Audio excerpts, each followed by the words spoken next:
Hello, my name is Andrew Sheets, main gameplay coder, manager, and producer of Project Plug and Play. This video demonstration is to show off a more in-depth explanation of what steps were taken to create the level and who did what. To start off with, I'll explain my contributions to the project.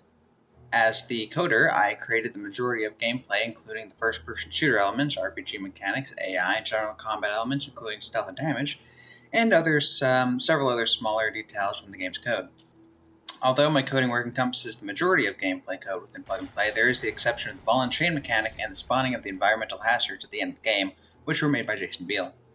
As the manager, it was my job to make sure that everybody stayed on task, got their work done, and were able to have consistent in-person meetings for feedback on their work. As the producer, I tried to be as available as possible to point people in the right direction and gave constant feedback to make sure that at the end of the day, everyone met the standards of the project and achieved the goals that were frequently set. As the technical director and animator, I oversaw rigging, animating, and implementing the various characters in the level.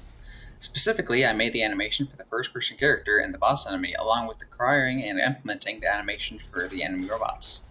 Animations were made in Maya, and animation blueprints were set up for all the characters inside of Unreal Engine 5.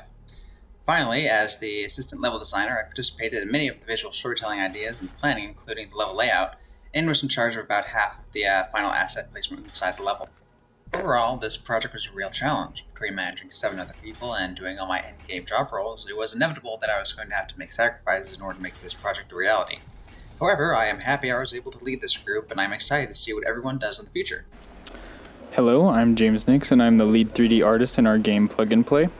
Throughout the process of creating the project, I created many assets within Maya and textured them in Substance Painter to be put in Unreal Engine.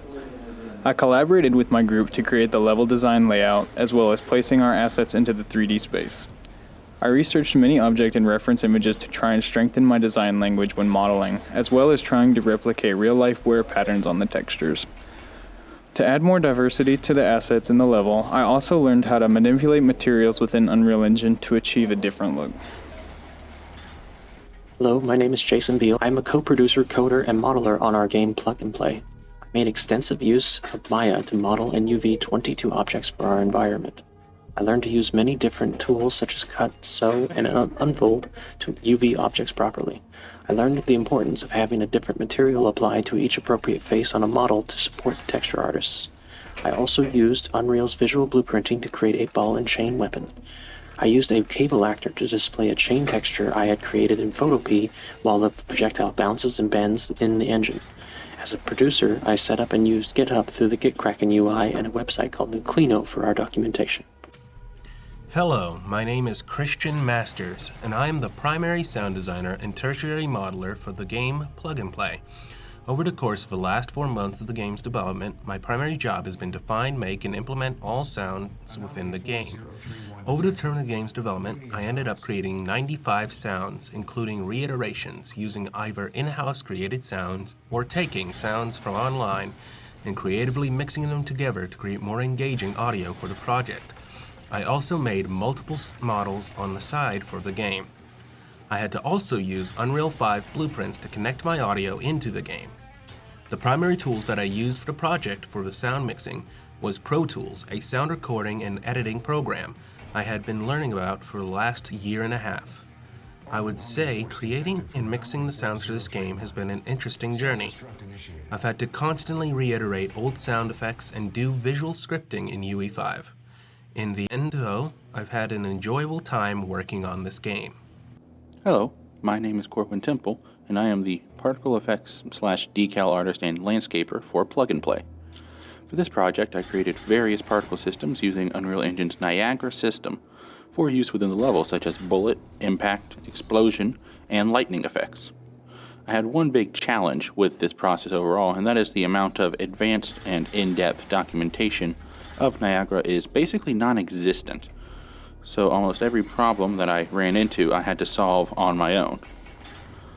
I also modeled the landscape based off of the level designer's sketches and populated it with grass and other bits and bobs and painted with various materials to create the base environment that the level was built upon. Finally, I created the various spray paints seen around the map in Photopea's web software and then turned them into decals to be used by the level designers. Having to migrate all of these assets from my testing levels to the main one was surprisingly challenging, though if only because our source control didn't like moving large amounts of data at once. But the team put our heads together and we made it work. Overall, I had a surprising amount of fun being part of this project and learned a lot about particle effects in Unreal Engine, along with what it's like working with a large group on one big single project. Greetings, my name is Matthew Tallman, and I am the lighting artist and one of the lovely 3D modelers for our game, Plug and Play.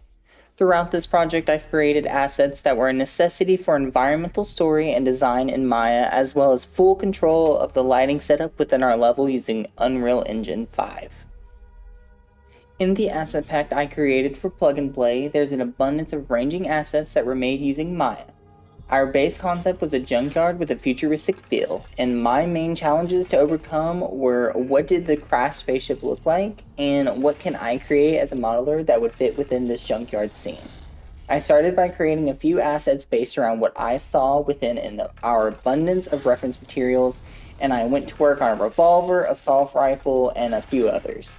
After I dived into the creation of the ship, there was a lot of information to process among the iterations before finally settling on a design and being able to push it to further detail. Once finalized, I went on and created a shipping container, useful for a master material in our level. As I was building the containers, I paid attention to my poly count and tried to keep it within a reasonable range. During this time, I was speed modeling to help deepen my understanding of Maya and improve my efficiency. And just to name some prompts that I did enjoy, I did bricks, a baked potato, and my phone charger. And as time went on, I was finally able to use Substance Painter for the first time after Jared gave me an understanding of the program. And I was able to texture a traffic light, a car door, a lighting fixture that was used to help light dark areas, and an assault rifle. Lighting is an important tool. It sets the mood and creates the atmosphere. The atmosphere we were trying to pursue was summed up as dirty, and a major problem that needed to be solved was the absolute darkness in some of the corners that had overpowering shadows and the blue sky. So in order to solve these issues, we had first tried to use a LUT, however it was still not enough. So I found that messing with the intensity of the directional light and the skylight was enough to brighten the shadows.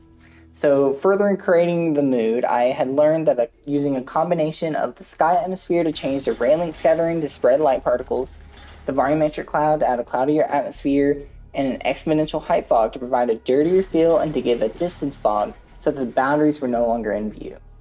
Within areas that were fully enclosed, we still needed something that would help get rid of the darkness. So I then created a light fixture model and made two different versions. These models had a cone light that when placed with the right atmospheric color, it helped fit the scene. And one of these had a blueprint that would flicker, which made it seem like it was running out of juice, fitting the ambiance. Hello, my name is Ashley Thomas, and I was the character artist for the game known as Plug and Play. I was in charge of conceptualizing and creating the enemy characters and the arms seen throughout the level. My main focus when creating my assets was to create distinct and interesting models that helps draw the player into the game by utilizing character silhouette and balance. When creating these assets, I gathered a lot of concept art references to draw from in order to create an original concept for my characters. I blocked out the initial concept in ZBrush, brought it into Maya, and we worked it to have feasible geometry and edge flow. Over the course of the game's production, I worked very closely with Andrew Sheets as he was in charge of the rigging and animation of my models in order to make sure that my models deformed properly during gameplay. Hi, I'm Jared Craig, and I was the lead UI designer and artist, as well as the main texture artist for this project. I led my team members to learn a UV workflow so that once the models got to me, I could more efficiently take them into Substance Painter and texture them into a game-ready asset.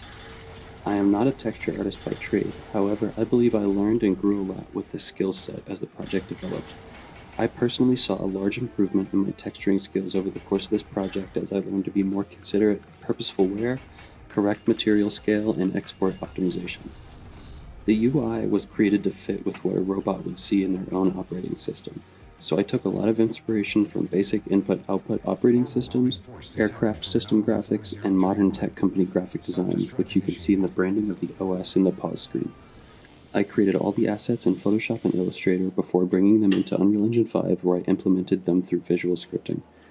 One challenge that I faced when developing the UI was creating a way to show the player when an enemy has detected you or not. To remedy this, I created an icon of the enemy head beside their HP where it transitions from green to red when the player is discovered by a specific robot.